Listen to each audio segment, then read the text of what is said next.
Dans une très grande prison d'Omega, toutes les détenues d'un pavillon, hormis Olivia, se rencontrent les raisons qui les ont fait enterrer en prison.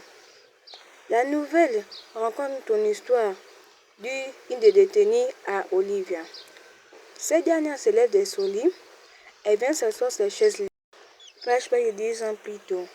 Olivia dit: j'étais là les jours où papa nous a quittés, maman et moi. Je n'avais que 6 ans, alors que je ne comprenais pas ce qui se passait. Je regardais la télé, assise par terre, et j'attendais maman sangloter et supplier mon père de rester. Il a descendu les marches des escaliers, une valise à la main. C'est à genoux de Emma pour embrasser en me disant: papa t'aimera toujours. Où il est sorti.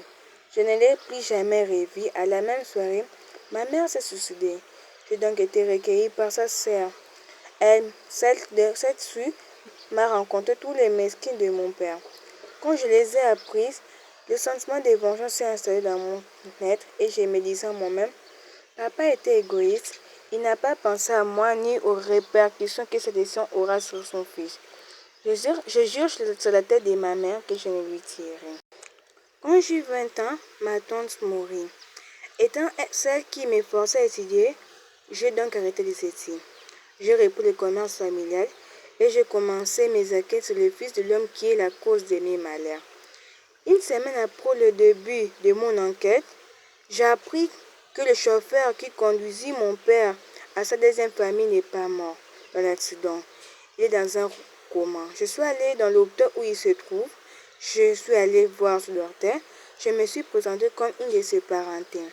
Je lui ai demandé s'il y a l'espoir que mon oncle se réveille. Il m'a répondu oui.